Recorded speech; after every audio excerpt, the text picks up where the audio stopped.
So, this is Great Books I've Read but Never Reviewed, Part 2. So, if you haven't seen Part 1,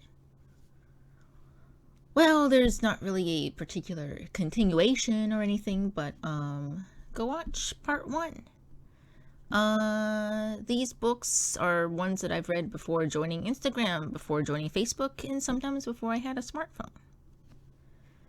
So, hi, this is Anna coming at you with Fox Note here. I will be gushing about these books, potentially. There will be no spoilers. I will likely have a very vague memory of what I felt, other than if I thought it was great or meh or whatever. And sometimes I'll give blurbs from Amazon just to jog my memory. So, one of the books in this part 2, yes, this is my gigantic list if you're looking at the screen right now. These are the ones highlighted are the ones I'm going to be talking about. You don't have to read the screen. So, these are some of the ones I'm going to be talking about, and one of these, that is The Alchemist by Paulo Coelho. I don't know if that's exactly how you say his name, but I'm trying my best over here. And it's a great book, I suppose. I didn't really get it, I guess, but we're going to be talking about that. So although this is called Great Books I've Read but Never Reviewed, I would say not all of them are all that great. Just some of them are, and maybe at the time I thought that they were great. So, this is the Abhorsen Trilogy. Sabriel, Lyarel, and Abhorsen. Those are the 3 books. And I thought that this was a trilogy. Like, it ends with 3 books. That's not true. There's actually 2 more books after this. I think I knew about, like, the 4th book when it came out, but the 5th book I didn't know about until, like, this year, I think. I'm like, wait, there's another one? And, yeah, I didn't know that there were more books after this trilogy, but I have the box set. I think I still do have the box set at my parents' house. I read this such a long time ago. I think I read it when it came out. I don't know. Because, you see, I live in Japan, and, right now where I live, I mean, I can go, like, it's an hour away, but I can go to an English bookstore. So I can get my own English books myself, if I wanted to get them. But, when I was, like, 13, 14, 15, around there, you know, living at my parents', there was no place I could easily go to get books. The only way I could get books is if I begged my mom to order me some books on Amazon. Other than that, I'd have to wait for birthday or Christmas when my aunt, who was librarian, would send me books. I guess whatever books that were trending at the time, because she worked in the young adult section. I don't know if she specifically worked in fantasy or she worked in the young adult section as a whole or what, but anyway. So, I remember this trilogy, the first book, beginning with like a sister or some little girl's bunny dying or getting hurt or something. I just remember something like that, and there's this wall, I think. I also remember that there's these bells, and this was the cool part of the Abhorsen world magic. There's these bells, and depending on the sound of the bells, the magic is different or something. I can't exactly remember how the bells actually worked in the book, but I remember it was a pretty cool type of magic, and I'd never seen it before. You know, usually it's like, I don't know, spells and elemental things, but this was like a very interesting magic, I guess. I don't know how it was the magic. I do remember that Sabriel was the first character in the first book. I mean, I guess she's kind of like the main character. she would somehow go into a spirit realm or something. I think she had to save her father, or she was going after her father, or something like that. I can't really remember who or what the villain was. But I do remember, I think it was the third book where there's some big battle. And I do remember there was at least one resurrection in this series. I remember thinking that I wasn't sure. I was sure that that person was going to die. But I remember thinking that I'm not sure if I actually want them to live. I mean, it was being set up that they were definitely going to die. Like there was no way to save them. So I thought, at that point reading, I thought, okay, I accept they're going to die. But then they get resurrected. So I'm like, bring my feelings back or something like that. I remember feeling like, I don't know what I feel about that. I was kind of tricked into thinking that they were most certainly going to die. I don't know, maybe that was the point. But I do remember there being a resurrection. I think there were actually two, now that I'm talking about it. So I'm just going to read you the blurb, the description of, this is the first book. I couldn't find any sort of blurb of the trilogy as a whole. But, so this is Sabriel, Book 1 of the Old Kingdom. See, I didn't know it was called Book 1 of the Old Kingdom. I didn't know. But anyway. Ever since she was a tiny child, Sabriel has lived outside the walls of the Old Kingdom. Yeah, I was right. There were some walls. Away from the random power of free magic and away from the dead who won't stay dead. But now her father, the mage Abhorsen, is missing, and to find him, Sabriel must cross back into that world. Though her journey begins alone, she soon finds companions. Mogget, whose seemingly harmless feline form. Oh yeah, there was a cat. There was a cat in this book.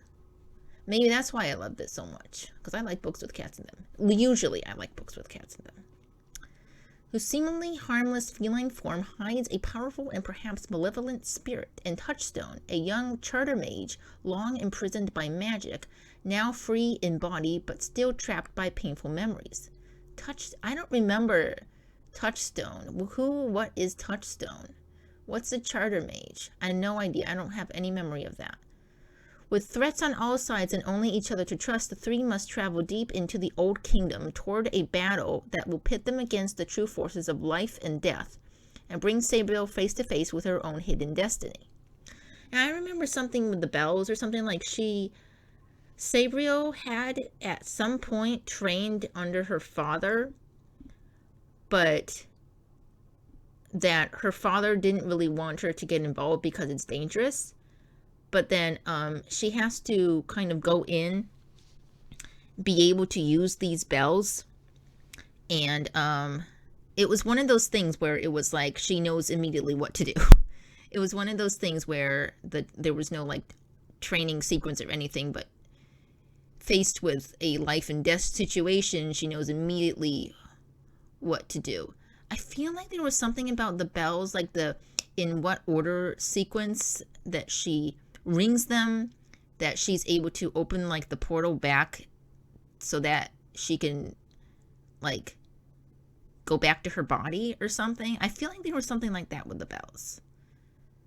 I can't remember how else that the bells were used, but I remember that they were bells. They're also on the cover. I do remember really enjoying this though. I mean, despite some of the things that were like, I don't know what to think about this, but it's so unique, these bells magic. So if you've never read this, the Abhorsen Trilogy by Garth, then I think it definitely should. It's a very unique magic system. I mean, I have never seen any other like this that uses instruments in this way. No, I haven't seen. All right. So I thought I'd talk about these books in this part 2 because... Hold on. Let's give a pause. Give a moment to the Abhorsen Trilogy. It's time. time now to move into Uglies. Okay, so apparently Netflix picked it up and now it's going to become a thing. Live action thing. I don't know who thought that was a good idea.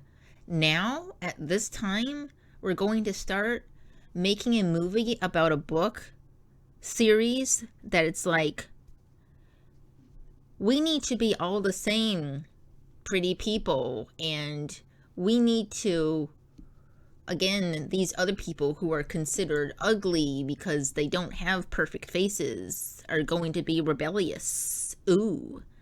I feel like we're past that time.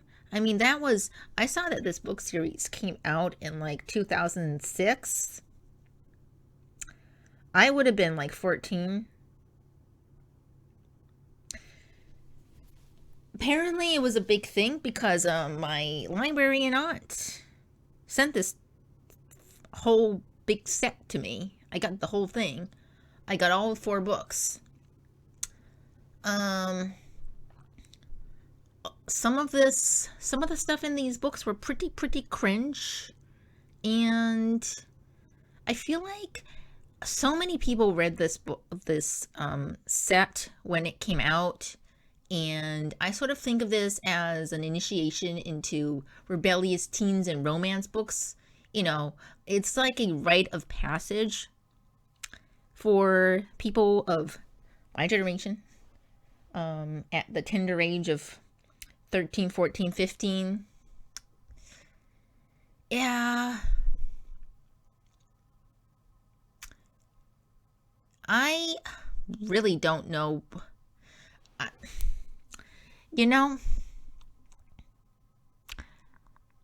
I don't know if I consider this great books. Like, I would be gushing about these books, but I'm not, like, complaining about it, because at the time of reading it, I mean, it's like very stereotype, rebellious, teen against government type of book. But at the time, I was eating those things up.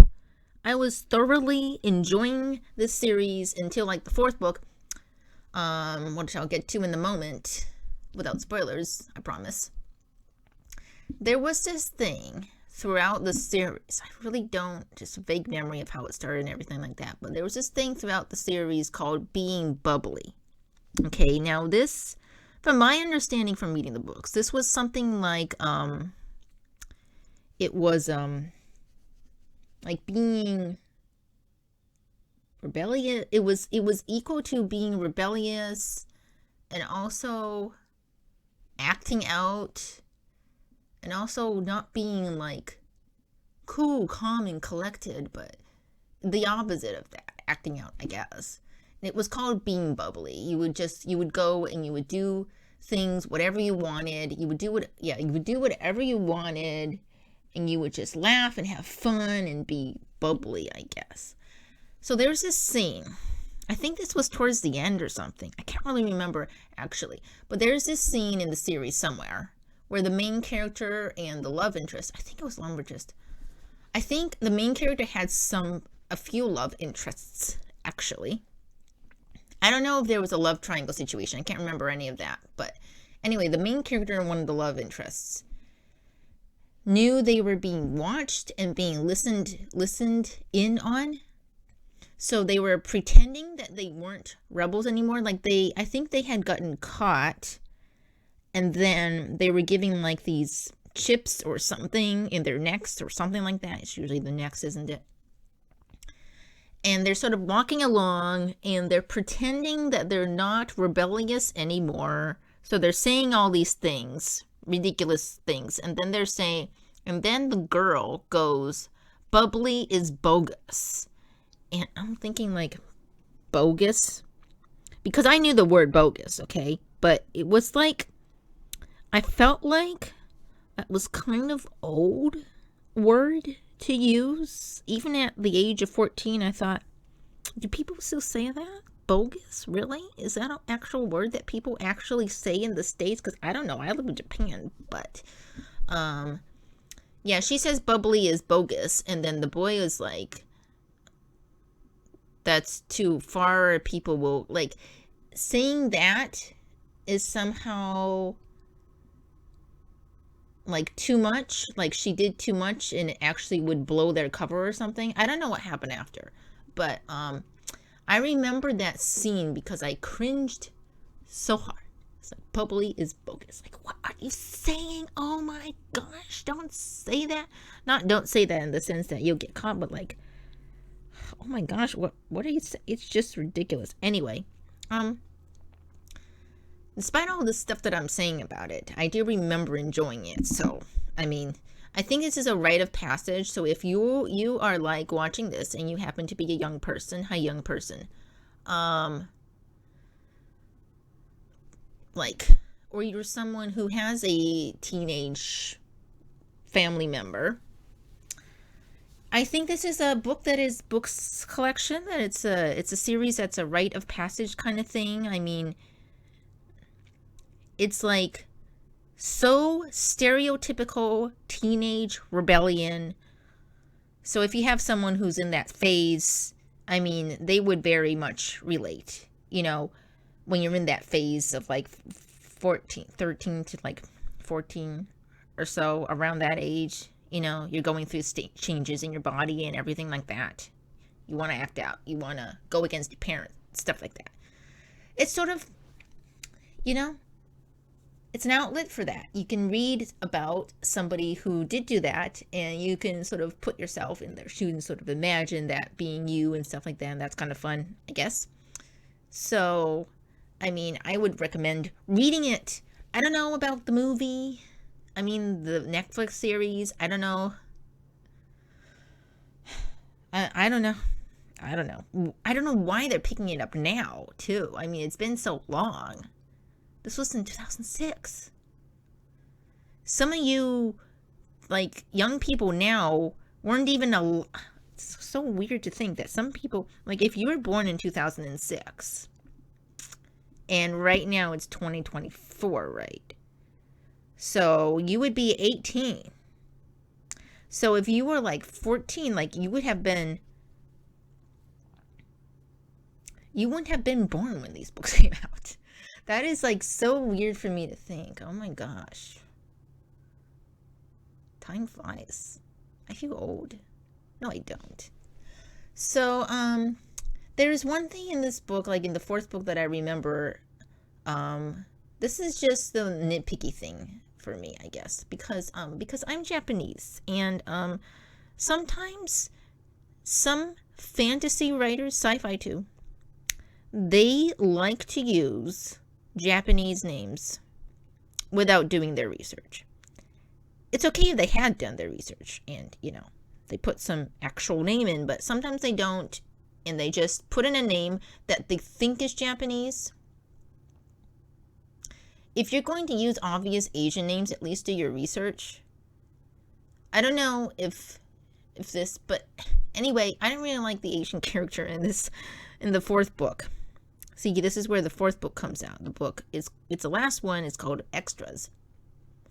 I remember when I was 14, I remember not liking the obvious Asian character.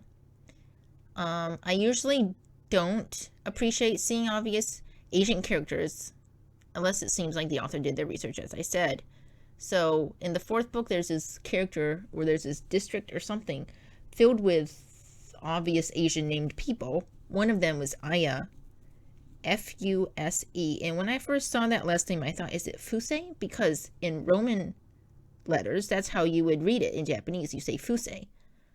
But is it actually Fuse? It's like it's supposed to be Fuse, like Aya Fuse, but I don't think so.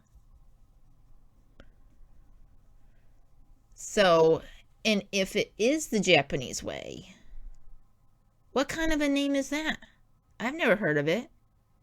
If there really is this actual last name, like somebody with this last name, yes, but it's really very super uncommon. I mean, I would have preferred them to use, like, I don't know, Suzuki or Tanaka or Sato or something like that. That's a lot more of a common last name, and it would have been perfectly fine. Why have Asian characters in this series? I mean, it really didn't make sense to me why there was suddenly an Asian character district in this world. When I was 14, that's what I thought. But anyway, so yeah, that's the Uglies saga. Rite of passage, I suppose. I mean, if you're of the age of 13, 14, 15, 16, I don't know. I think 13, 14, 15 is like the limit. Because when you're 16, you're a little bit smarter, right? About stuff. So, yeah, I don't know if I would particularly recommend it to 16 and up, but 13, 14, 15, maybe, yeah. The relationships is very, I mean, I don't know how old these characters, I can't remember how old these characters were supposed to be. I remember the relationships, like the romance and everything, feeling very, I mean, there was nothing adult about the relationships, I don't think. I think it was a lot of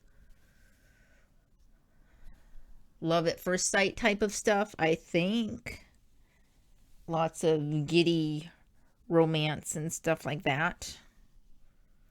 So yeah, anyway, I know it doesn't sound like I talk very highly about this series, but it was so long ago. I was 14, and at 14, I remember enjoying it, so. If 14-year-old me would have said, not particularly interested in the fourth book, but I like the series overall, it was a fun time. Yeah, it was a fun time. And, you know, sometimes a fun time is just enough for some people, and it was enough for me back then, so.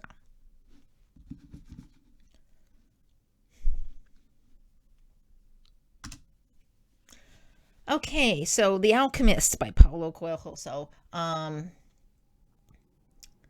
I had found this book, and I thought, oh, it's an adventure of a boy going across the desert to finding treasure. That sounds like fun.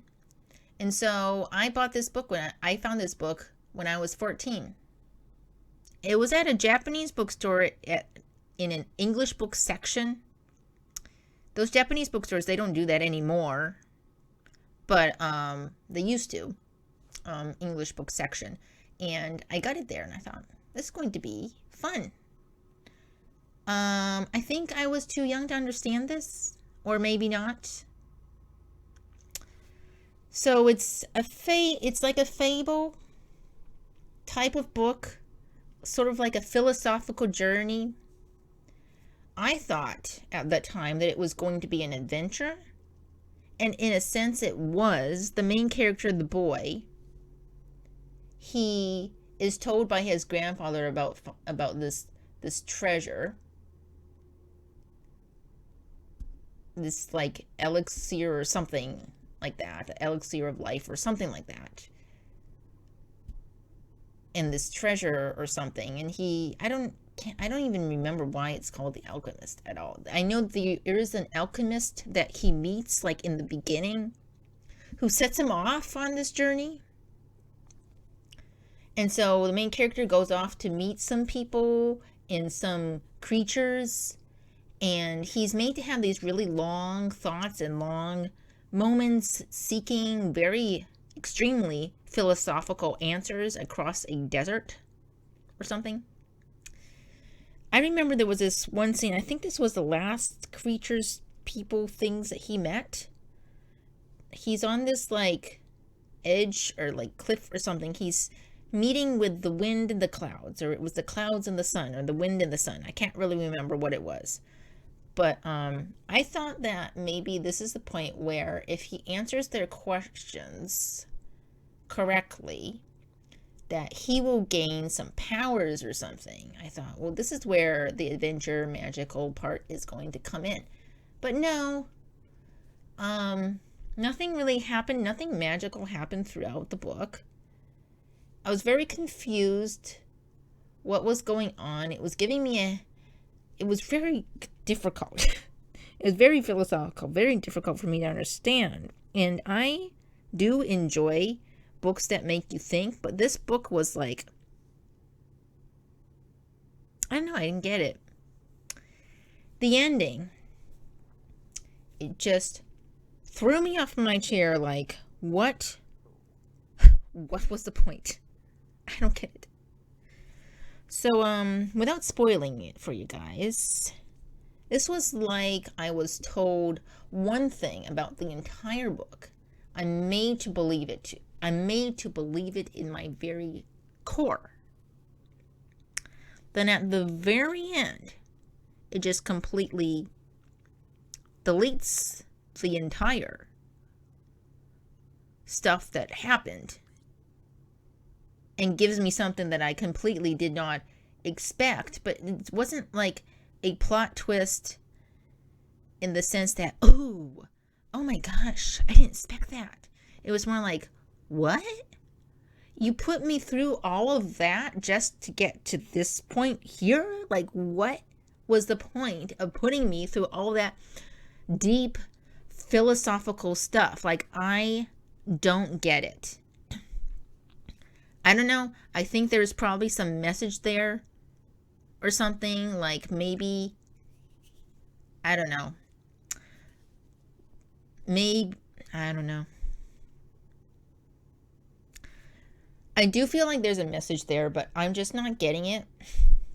Or I think this is the message, but maybe it could have been written in a better way, or maybe just the English translation was just not done well, or maybe I need to read a book by a different translator. I don't know, but I just could not understand this book. And I know it's very popular and very famous. I know there are other people like me who didn't get it, especially the ending. And I know there are people who absolutely adore this book.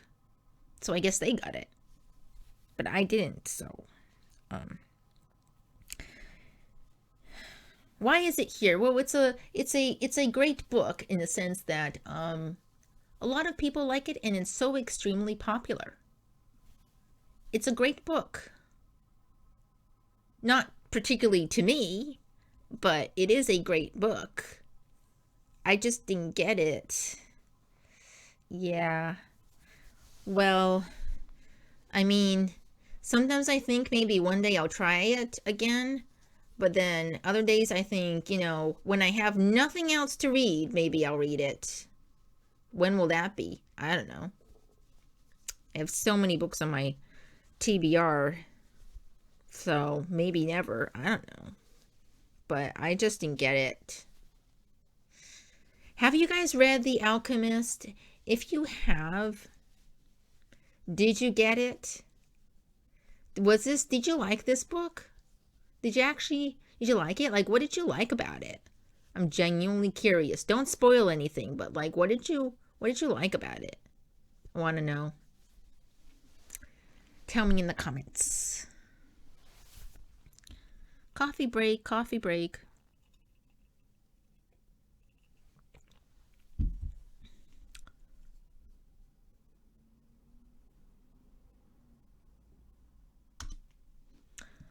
Okay, these books do not need an introduction, do they? Or do they? Well, you're not looking at the screen probably, so they do. It's the Twilight Saga. Yay!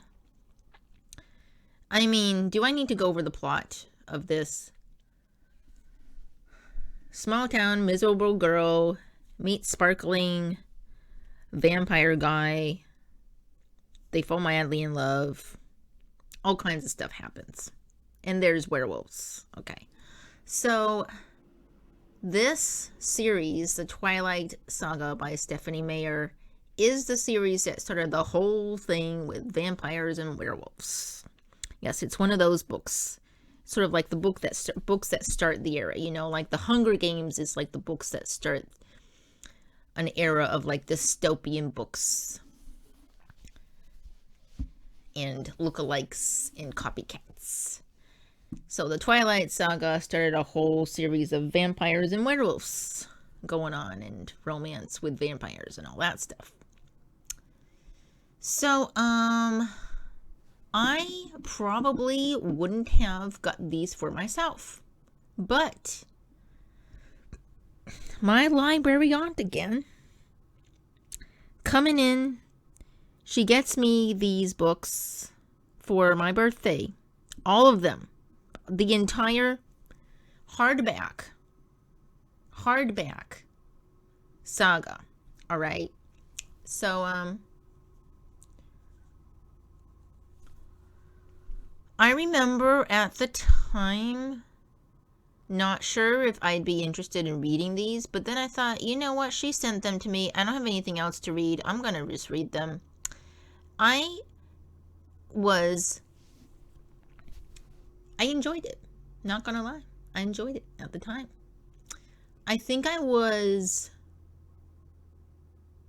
15, 16, somewhere around there. And I was still in the right demographic of moody teenager phase. I was still in that phase a little bit. So when I read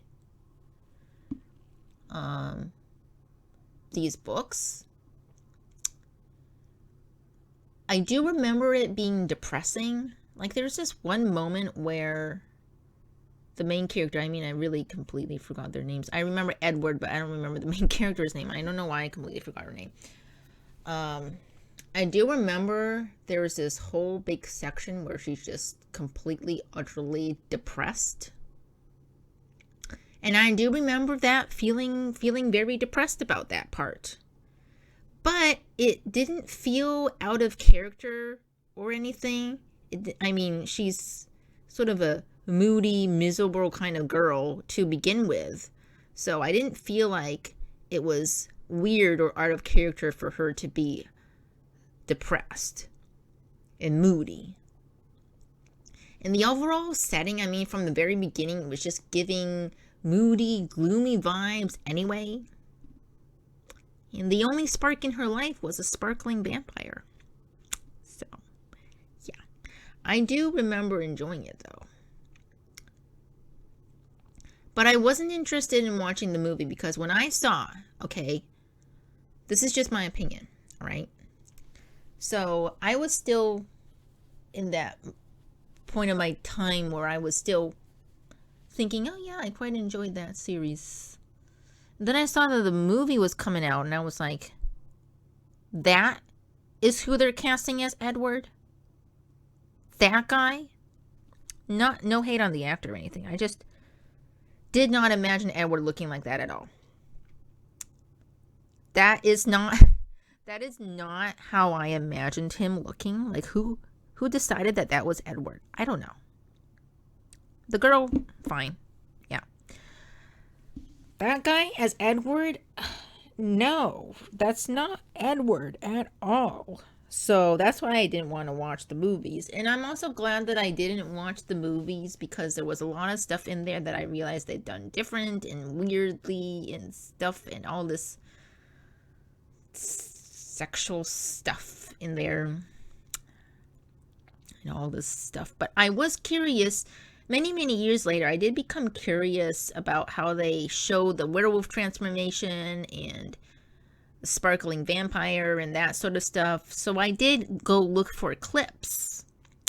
And then somewhere down the line, I thought, you know what? I am never going to watch the movie, but I want to watch the clips that I can find that things that I'm curious about of how they're portrayed. So I did go watch some of the clips of the daughter and all that stuff and some of the scenes that were memed and stuff like that. So I did see some of it. So I know what they, how they did the movie. But I wasn't particularly interested in watching it because I did enjoy the books. So I didn't want it to, ruin it for me. But enough time had passed that I thought, you know what, I'll just watch some clips. But I'm never going to watch the movies. Anyway, so yeah, I did enjoy the Twilight Saga at the time when I read it. I was like, oh yeah, this is pretty exciting. This is pretty cool. Because at that point, I had never read any vampire.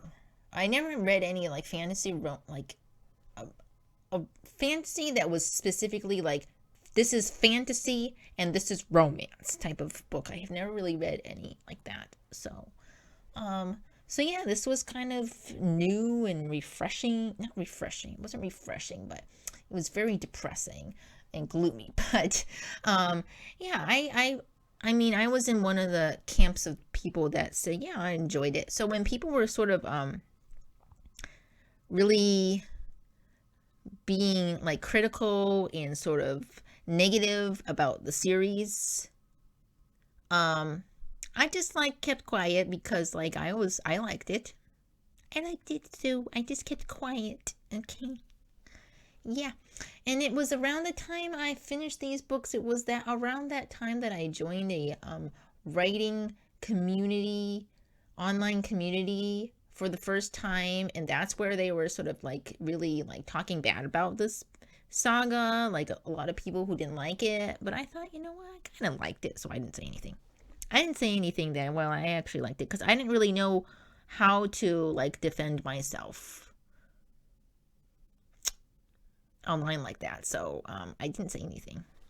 You know, if you don't know what to say, it's better not say anything than you say something and then it like actually backfires on you. So maybe it's better not to say anything. Anyway.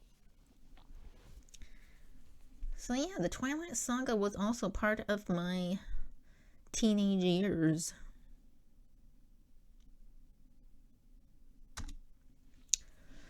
Alright, we're finally getting to some good books. I mean, like, past books. They were still good books, but they were good for, like, me at the time, you know. These are books that I still feel are very good now as well. Okay.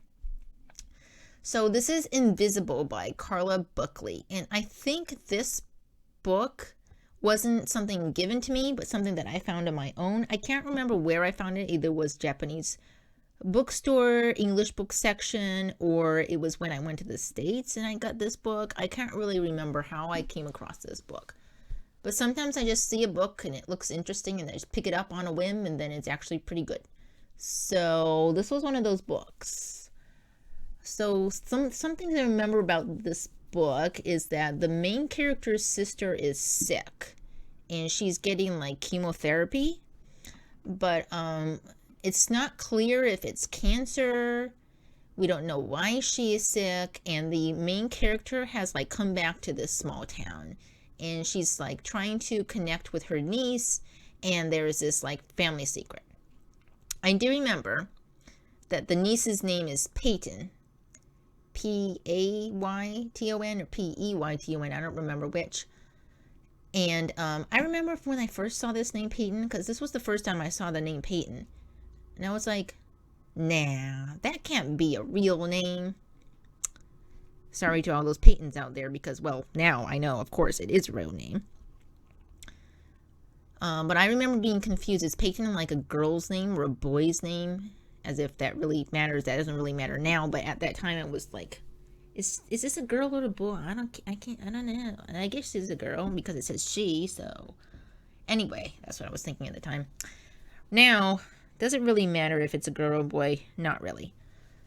So I remember Peyton was obsessed with like ocean facts. So when her chapter began, so it was like a third person multiple point of view, back and forth between the main character, aunt, I guess, and the Peyton. So Peyton's chapter always began with an ocean fact. Something about the ocean, or some fish, or some coral, or something. And it was written in this very flowery, purple prose, nature documentary, philosophical way. And in the beginning, I was thinking, like, why are we being given this? What is this even for? But then after a time, I ended up really liking this because it actually showed Peyton, because Peyton was a character, she's very like closed off from everyone. She's in this sort of moody teenager phase, I guess, and she's sort of closed off, and she doesn't, I don't think she knows who her father is or something like that. I can't remember, but there was something about that, and so she's kind of going through things, so she's a bit closed off. But this moment with the ocean facts was like the moment where you could actually see who Peyton is deep inside, and which is really beautiful writing. And another thing I remember about this book was the main character, whose name I forgot. She's hiding something from the start. Like, it was very clear that she was hiding something. I didn't know what it was, and it's written in such a way where you just know that there's something that she's also hiding. Everyone has some secrets in this book. She's also hiding something. We can't really tell exactly what it is. I can't pinpoint it. Maybe I have a little inkling, but I'm not sure. I don't know. Could it be this? Could it be that? And I didn't start speculating that it could definitely be this one thing until almost the end of the book. Like, if you divide the book into 3 sections, like the third last part, it's like, wait, could this? No. Wait, what? So the reveal, it wasn't like the reveal of what it actually was. It was done in such a way that they didn't say, ta-da, this is the truth. It wasn't like that. It was written in such a way where you knew this was the truth because they showed it. They didn't tell you. They showed it, and it was done such a great way. And like, oh, if anyone reads this, they know that this is the truth. But it's not said explicitly. So yeah, it was very good writing. I don't see anybody talking about this book, Invisible by Carla Buckley. You need to, if you like stories where sisters have secrets. The small town. This is a small town story. Small town mystery has a secret. It's all invisible, as the title says. And there's like problems with knowing everyone and everyone knowing you. And this main character, she's kind of an outsider because she's come back to this town. So, and I think I remember was that she's run away, but now she's come back and they're like, why are you back here? Kind of thing. So she has a past with this town. She's not telling us. And we have to sort of guess. But it's not clear at all what it is. It's so well written. Why isn't anybody talking about this book? It's just seriously, you should go read it if you like a small town mystery. Because I definitely like a small town mystery.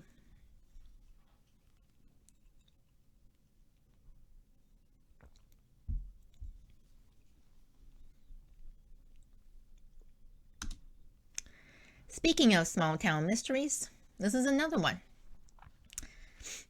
So, These Things Hidden by Heather Gudenkauf. I don't know exactly how. I think it's German. I don't know. This is a first-person present tense from the point of view of 4 different women. How are they connected? It's not revealed until the very, very end, and that's one of my favorite types of stories where you have all these point of views from all these characters, and you're like, how are they connected? I have no idea. Maybe this is how. No, maybe this is how. No, maybe this is how. And you don't see it until the very, very end when it's revealed, and you're like, so that is how they're connected. Oh my gosh, I see it now. Oh my gosh, just mind blown. So this was my first time actually reading a book with multiple POVs in the first person. I think I read multiple POVs before this book. I just don't recall particularly, but 4 POVs was my first time. It was my first time reading a book with 4 POVs. So, this book, and also 4 POVs and also in first person. I remember thinking when I was reading the book, okay, so I got the first character and then the second character and the third character, and I thought, oh, there's 3 POVs. I have to keep everyone, and in my mind. Okay, so this one is this person. All right, okay, her information was that. Okay. And I thought, surely there can be another one, right? And then there was the fourth one. I thought, oh my gosh, there's 4. Or how many are there going to be? But somehow the author was able to give them each very distinct voices. I don't know how she did that, but it was very well done. So this was a well-written, a small-town mystery. And what was so well written about it, and I just said this, but it was clear that it was each POV point of view, each POV was very clear. So after a while, the chapter headers all had the names of the characters. If you did get confused, you could check. But they sort of alternated with each other, and you were basically getting like little snippets of scenes. So there were some times where one character's POV ended, the next one began, and you begin where you left off. But sometimes it was a complete different scene or a completely different time of day. Or sometimes you couldn't actually tell where you were, but this was another character. And so I remember one of the characters was just completely somewhere else, but I couldn't really understand why and what I'm being told, but I feel like there's some kind of connection. So I did know that, okay, there's multiple POVs, and I've read a book with multiple POVs before in Japanese, because I also read in Japanese. So it was a mystery with multiple POVs, and then by the end, the characters would somehow connect. So I had an inkling that they would connect somehow in the end. And there was also, remember like the first half of the book, it was clear that there is some type of connection between these characters. But you couldn't tell how exactly they were all connected. Like, I remember 2 of them were very, very clear. Like, they were friends or something. And I do remember that one of them had a sister, but I didn't remember how the sisters were connected with the 2 other people. Like, I didn't see any of that particularly, but there was like some kind of connection in the beginning. And all these women were hiding something. As you can tell by the title, is These Things Hidden. And even those that didn't seem to be in the beginning, like, it didn't seem like some of them had like they were hiding anything particularly. But once you get towards the end, it was like, what? It's very intricate. I would say an intricate mystery story. Very well written.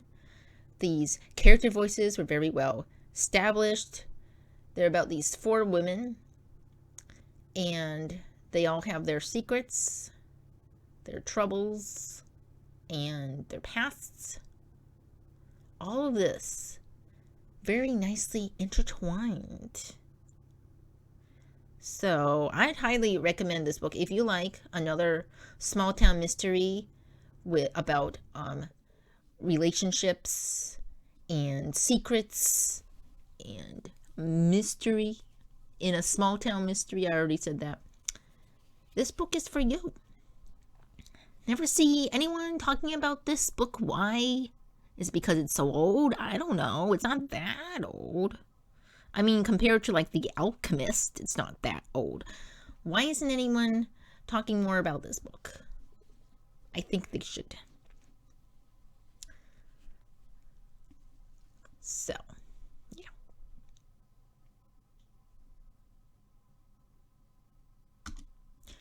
All right, we are coming. This is the second to last book.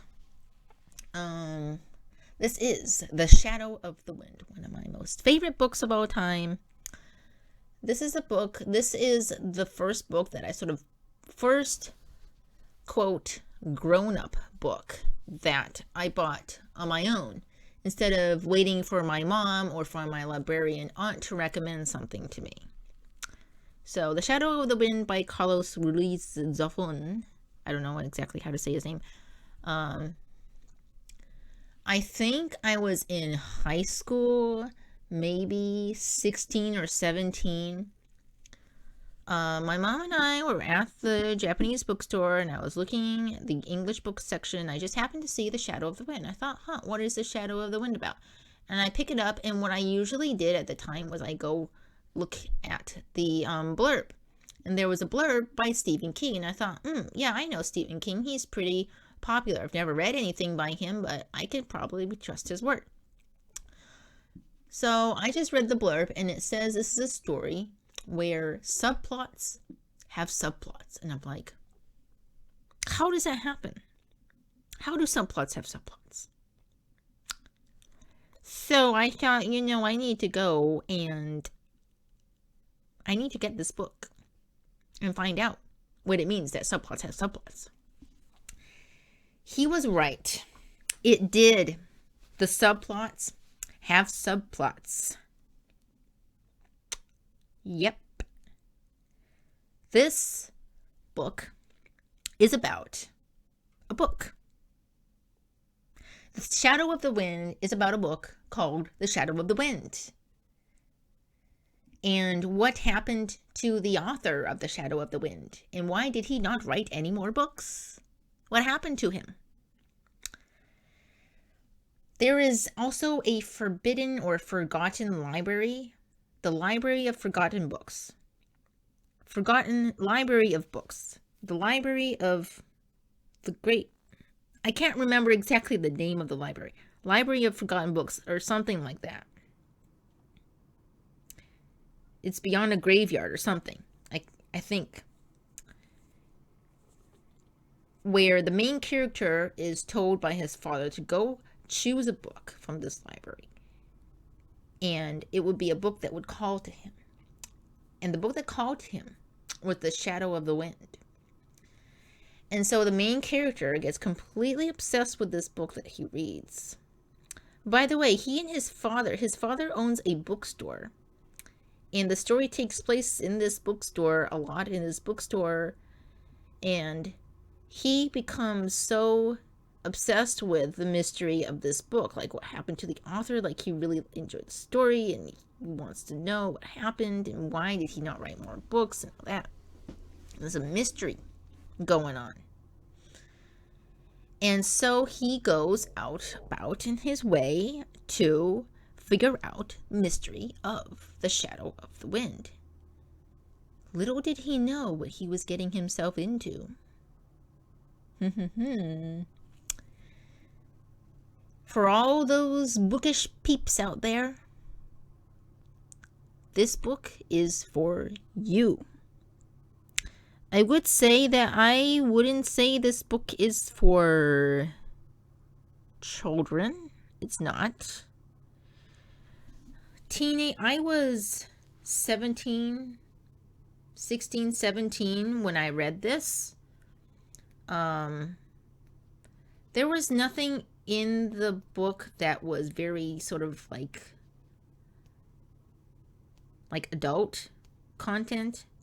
I don't remember anything. I would have remembered, I think, if it was in there. Because I would have been like, ooh, what's going on?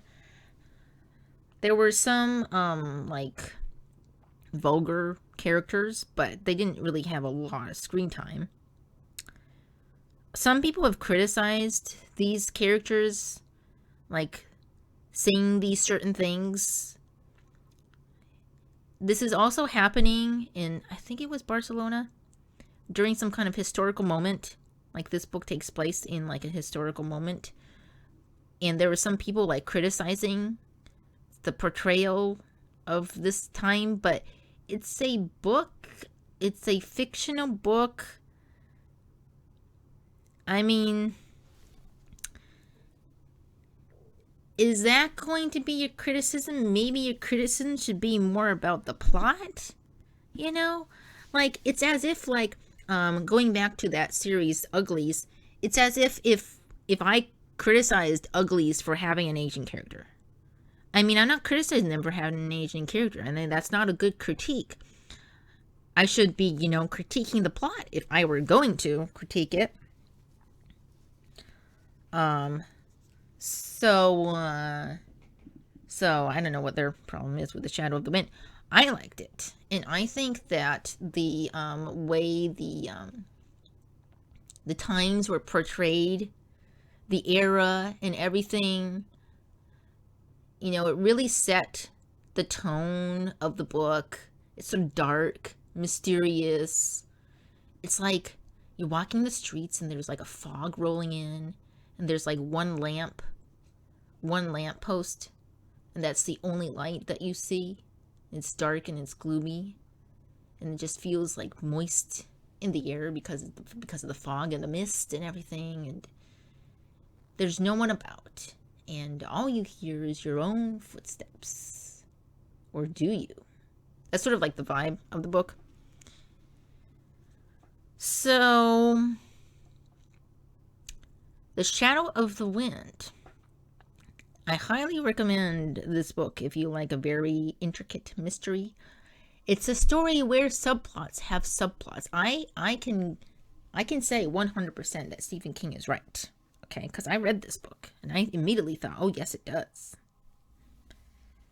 So, I highly recommend this book. I also recommend the other book it's like a kind of a prequel, The Angel's Game. There is a cameo of the main character of The Shadow of the Wind in The Angel's Game. So if you've already read The Shadow of the Wind and then you read Angel's Game, it's kind of fun to see, oh, so this is when The Angel's Game is taking place. Oh, I see what's going on. So that was kind of fun for me. The Angel's Game is also about, the main character is a writer. So if you're a bookish person and a writer person, I mean, I thought, well, I relate to this main character because I'm also a writer, so that is fun. That was nice. So I think there is another book. I don't know if it's related to the Shadow of the Wind world and stuff like that, but I know there is another book. I can't remember what the name is at the moment. But anyway, The Shadow of the Wind, highly recommend. Would I give it 5 stars? Yeah, I would give it 5 stars. I would give The Shadow of the Wind 5 stars.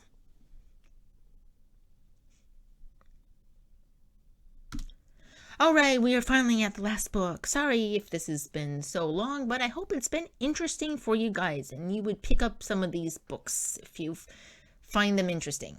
Okay. This last book is called The Forgotten Garden by Kate Morton. I love this book. It's beautiful. This is like, this is the book I got on my own, on a whim. I don't remember where, but I remember seeing it and I thought, you know what? I'm just going to get it. And it was great choice. Great choice, Anna. This is a great book. So I would describe this book as, it's like if you put a family mystery with an adult perspective on The Secret Garden. So The Secret Garden, this girl loses her parents or something, and she goes to this place where this boy is like sick. I think it's like her uncle's, strange uncle's place or something like that. I can't really remember exactly the relations that she had, but anyway, she befriends this boy. I mean, I'm going off by the movie, not the books. So yeah, and then there's this garden. She finds this little abandoned garden, and she asks if she can have some of the garden to plant some plants. And so then he grants it to her. The closed off guy of the manor or whatever, he grants it to her. And so she creates this secret garden. And in the movie, it was like very magical. I don't know about the books. I've never read the books, actually. So anyway, The Forgotten Garden is sort of like that. So I have the blurb from Amazon. I'm going to read it to you right now. A tiny girl is abandoned on a ship headed for Australia in 1913. She arrives completely alone with nothing but a small suitcase containing a few clothes and a single book, a beautiful volume of fairy tales. She is taken in by the dockmaster and his wife and raised as their own. On her 21st birthday, they tell her the truth, and with her sense of self shattered and very little to go on, Nell sets out to trace her real identity. Her quest leads her to Blackhurst Manor on the Cornish coast and the secrets of the doomed Montrach family. But it is not until her granddaughter, Cassandra, takes up the search after Nell's death that all the pieces of the puzzle are assembled. A spellbinding tale of mystery and self-discovery. The Forgotten Garden would take hold of your imagination and never let go. So that was from Amazon, The Forgotten Garden. Yes, I do remember the beginning of this book now after reading that blurb, that there was this little girl and she's waiting for someone called the authoress. And when I saw that, I saw authoress, author. Does this have something to do with books? So I immediately grabbed on. Also, I'm like, well, what is this little girl abandoned for on this dock? Like, what is she doing alone? And she has been told by the authoress to wait. And the little girl is just waiting. She's being, good, and she's waiting. But the authoress doesn't come. And she doesn't come, and she doesn't come. And I guess eventually the little girl is taken in by these people. And so yeah, it's an interesting beginning because it doesn't start out with what is eventually the main character, Cassandra, but it starts out with this little girl. This is Nell. This is Cassandra's grandmother as a little girl. So, I think I remember this book did go back and forth in time sometimes. I think. I can't really remember completely. But, I do remember, I think it went back in time a little bit here and there. To Nell and then to Cassandra, who is trying to solve this mystery of where Nell is from. So there is this Forgotten Garden. I can't remember how exactly the Forgotten Garden comes into play, but I remember it being somewhat, there is no magic, I don't think, in this book, but I remember it being somewhat magical, sort of like the Secret Garden, that there's something magical about this garden. There's also something there in the Forgotten Garden that sort of solves one of the mysteries, I think. I don't exactly remember, okay? So don't take my word for it. So the Forgotten Garden, I also remember the way it was written, which is very sort of calm and beautiful, mysterious, sort of like a fairy tale almost. And it also, this book inspired me to write a poem. So if it inspired me to write a poem, that means it must have been very beautiful prose. Yeah, so, oh yeah, The Forgotten Garden is also a pretty thick book. So I would call it a cozy mystery. So if you want to get a nice cozy rainy day and curl up and read a book, I think this is a good cozy mystery book to do that with. Because I read it a lot on rainy days, I remember, because it was just that kind of cozy mystery book. Yeah, so The Forgotten Garden.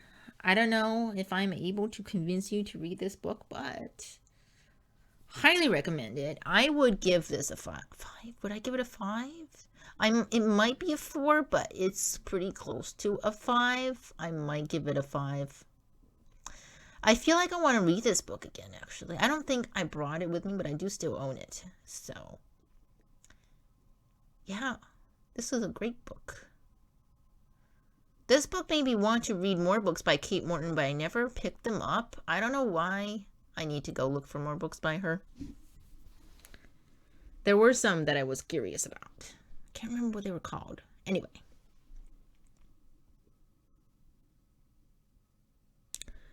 So that's the end of this video. That was 8 books, I think. Sorry if it was so long, but I need to get a lot of books for this series. So as you can see, there's nothing here for part 3 because I haven't made it yet. Same as last time, I didn't make anything for part 2 until the time comes to do part 2. So anyway, let me know what books in this list that maybe you're curious about, despite what I said about them, or maybe you're not curious about, or maybe you've also already read them, and let me know, did you like them, what you thought about them, without spoilers, of course. So yeah, that's the end of this video. Some books I've read but never reviewed. Part 2 and part 3 will come, I don't know when, but eventually you'll see it. So yeah, that's the end. Your secret word for making it to the end is bunnies. Just because I looked on my desk and there was a picture of a illustration of a bunny thing that I have. So bunnies, yes, bunnies. If you don't know what to comment, just comment bunnies are cute or whatever you think about bunnies. Commenting really helps getting my videos noticed by other people who might be interested in watching and getting book recommendations and stuff like that. So sharing with your friends also helps, but commenting really boosts the videos up in the algorithm or something. That's what I heard, so that's what I'm telling you guys. But who knows what actually works. Anyway, that's it. I hope you have a lovely day. Keep hydrated, and you will hear me in the next video. The fox is out.